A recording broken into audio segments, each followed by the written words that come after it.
So the topic is methyl xanthines. Methyl xanthine are used as bronchodilators in the treatment of asthma. Theophylline, aminophylline, doxophylline, choline, theophylinate, hydroxyethyl theophylline. These all are example of methyl xanthines. They all have the word phylline in it. Theophylline, aminophylline, doxophylline, choline theophylinate, hydroxyethyl theophylline. These all are methyl xanthines. Let's see the mechanism of action of methyl xanthines. Number 1, they inhibit the enzyme phosphodiesterase. Phosphodiesterase enzyme degrades cyclic AMP. So when this enzyme is inhibited, then the amount of cyclic AMP will be increased. So ATP or GTP is converted to cyclic AMP and cyclic GMP. ATP is converted to cyclic AMP by adenyl cyclase. Then the enzyme, that is phosphodiesterase, is responsible for the degradation of cyclic AMP to 5-AMP. And this process is inhibited by theophylline. So because of theophylline, the amount of cyclic AMP will be increased. Increased cyclic AMP causes bronchodilation, vasodilation. It also stimulates cardiac muscles. And increased cyclic AMP in mast cells and other inflammatory mediators will lead to less release of inflammatory mediators. तो cyclic AMP के increased levels के कारण ब्रोंकोडाइलेशन होता है और जो inflammatory mediators हैं उनका रिलीज़ कम हो जाता है. मिथाइल xanthine फोस्फोडाइएस्टरेज को इनहिबिट करते हैं जिसके कारण साइक्लिक AMP का लेवल बढ़ता है. साइक्लिक AMP के लेवल बढ़ने के कारण ब्रोंकोडाइलेशन and release and inflammatory mediators होता है. ये स्पेशली फोस्फोडाइएस्टरेज 4 को इनहिबिट करते हैं. फोस्फोडाइएस्टरेज 4 को इनहिबिट करते हैं जिसके कारण ब्रोंकोडाइलेशन होता है. सेकेंड एक्शन है blockage of adenosine receptor. Adenosine एक लोकल मीडिएटर है. एडिनोसाइन स्मूथ मसल्स को कॉन्ट्रैक्ट करवाता है. स्पेशली जो ब्रोंकियल स्मूथ मसल्स होते हैं उनको कॉन्ट्रैक्ट करवाता है. तो अगर ये ब्लॉक हो जाता है तो वो डायलेट करेंगे. ठीक है. एडिनोसाइन जो है वो लोकल मीडिएटर होता है जिससे ब्रोंकियल स्मूथ मसल कॉन्ट्रैक्ट करते हैं और ये सेरिब्रल ब्लड वेसल्स को भी डायलेट करवाता है, कार्डियक पेसमेकर को डिप्रेस करता है और गैस्ट्रिक सीक्रेशंस को भी इनहिबिट करता है. और जो मिथाइल xanthine होते हैं वो एडिनोसाइन रिसेप्टर्स को ब्लॉक करेंगे जिसके कारण अपोजिट इफ़ेक्ट्स होगा, जैसे कि ब्रोंकोडाइलेशन होगा, गैस्ट्रिक सीक्रेशन इंक्रीज़ होता है तो उसके कारण डायरिया होता है. Diarrhoea is a common side effect of methyl xanthines. Methyl xanthine का जो थेरेप्यूटिक रेंज है वो बहुत नैरो होता है. इट इज़ 5 to 20 माइक्रोग्राम पर मिलीलीटर. ठीक है. मिथाइल xanthine का बहुत नैरो थेरेप्यूटिक रेंज होता है. एट वेरी हाई कंसनट्रेशन इसका एक इफ़ेक्ट है, that is it causes release of calcium from smooth endoplasmic reticulum in cardiac and skeletal muscles. So cardiac और skeletal muscles में calcium release को increase करवाता है. ठीक है. बट ये जो एक्शन है ये very high concentrations पे होता है. ठीक है. It is above therapeutic range वाले concentration पे, that is very high concentration पे ये एक्शन होता है, that is release of calcium from SR in cardiac and skeletal muscle. तो mechanism of action में मेन एक्शन यही है कि फोस्फोडाइएस्टरेज एंजाइम को इनहिबिट करता है, स्पेशली फोस्फोडाइएस्टरेज 4 को, जिसके कारण ब्रोंकोडाइलेशन होता है. Now let's see the uses. तो सबसे पहला यूज़ है ब्रोंकियल आस्थमा में. तो थियोफाइलिन ब्रोंकोडाइलेशन करवाता है, इन्फ्लामेटरी मीडिएटर्स के रिलीज़ को कम करता है, म्यूकोसिलियरी क्लियरेंस इंक्रीज़ करता है. और रेस्पिरेटरी ड्राइव को स्टिमुलेट करता है। तो इन सब के कारण it is helpful in bronchial asthma, specially nocturnal asthma. ठीक है, नॉक्टर्नल एज़मा में इसका ज़्यादा यूज़ होता है और COPD में भी इसका यूज़ होता है।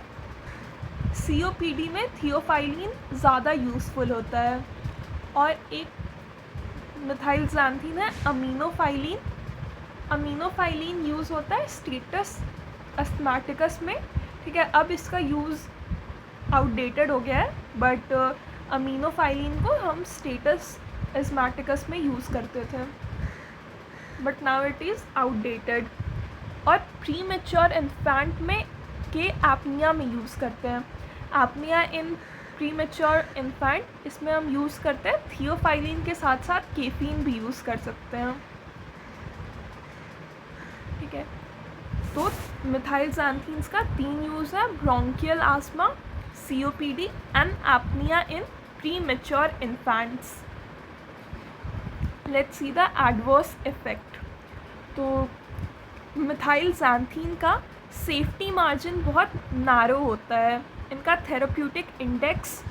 ठीक है, तो जो मिथाइलज़ैंथीन्स हैं उनका थेराप्यूटिक रेंज बहुत नैरो होता है। They have a narrow safety margin. The common side effects are diuresis, then seizures, palpitations, arrhythmias, GIT complications like nausea, vomiting, diarrhea and pulsatile headache। Phosphodiesterase inhibitor के कारण वैसोडाइलेशन होता है, उसके कारण pulsatile headache होगा। ठीक है, फोस्फोडाइएस्टरेज इनहिबिशन के कारण GIT complications like nausea, vomiting और डायरिया होते हैं। फिर एडिनोसाइन A1 ब्लॉकेज के कारण डायूरेसिस और सीजर्स होते हैं। किडनी में प्रेजेंट होता है एडिनोसाइन A1, उसके ब्लॉकेज के कारण डायूरेसिस होगा, और न्यूरॉन्स में एडिनोसाइन A1 के ब्लॉकेज के कारण सीजर्स होते हैं। और A1 receptor blockage plus phosphodiesterase inhibitor, इन दोनों के कारण कार्डियक कॉम्प्लिकेशंस होते हैं, जैसे कि एरिथमियाज और पाल्पिटेशंस। ठीक है, तो किडनी को इफ़ेक्ट करेगा, डायूरेसिस होगा, न्यूरॉन्स को इफ़ेक्ट करेगा, सीजर्स होगा। हार्ट के complications like arrhythmias and palpitations, GIT complications like nausea, vomiting, diarrhoea और पल्सेटाइल हेडेक होता है। So this shows the plasma concentration of theophylline. The therapeutic range is 5 to 20 microgram per milliliter. The therapeutic range of theophylline is 5 to 20 microgram per milliliter.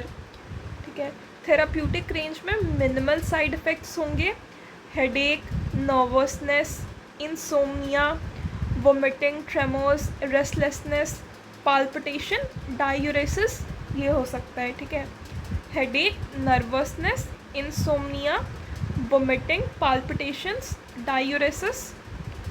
और severe side effects में hypotension, flushing, agitation, tachypnoea. ठीक है, agitation, tachypnoea, hypotension, delirium, worsening cardiovascular status, increased muscle tone. ठीक है, high concentration पे जो theophylline है, it causes release of calcium from SR, specially in cardiac muscles और skeletal muscles, तो उसके कारण इंक्रीज्ड मसल टोन होता है। Extra systoles and flashes of light is seen, convulsions, shocks and arrhythmias. बाकी एंड में it can cause death. Now let's see the interactions of theophylline. Theophylline CYP1A2 से degrade होता है। Theophylline is degraded by CYP1A2। तो जो drug CYP inducers होते हैं, उसके कारण थियोफाइलिन का डिग्रेडेशन इंक्रीज होगा। CYP इंड्यूसर्स, जो CYP इंड्यूसर्स है, वो थियोफाइलिन के डिग्रेडेशन को इन्हांस करेंगे, जिसके कारण उसका एक्टिविटी कम होगा।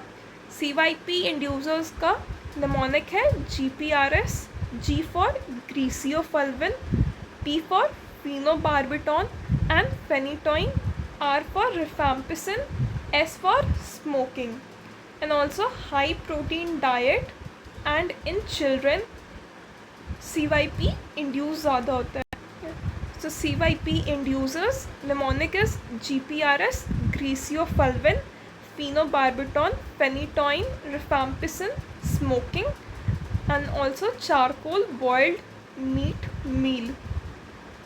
ठीक है, चारकोल बॉइल्ड मीट मील. तो इन सब में CYP इंड्यूस होता है, जिसके कारण थियोफाइलिन का डिग्रेडेशन इंक्रीज होगा और उसका एक्टिविटी कम होगा.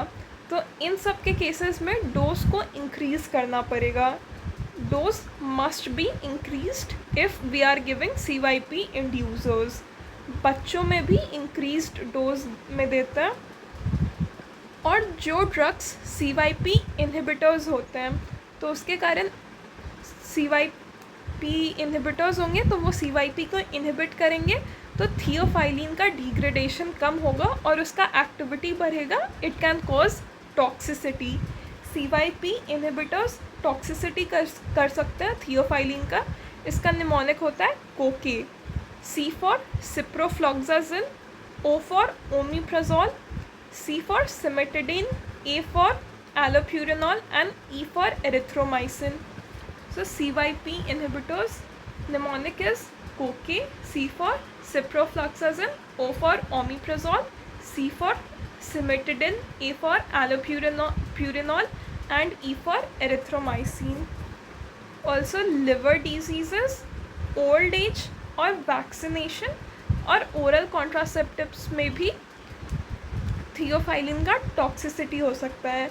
Liver disease, old age, vaccination और ओरल कॉन्ट्रासेप्टिव्स के कारण थियोफाइलिन का टॉक्सिसिटी हो सकता है. तो इन सारे केसेस में dose must be reduced. Other interactions of theophylline are: theophylline enhances the effect of furosemide, sympathomimetics, digitalis, oral anticoagulants and hypoglycemics.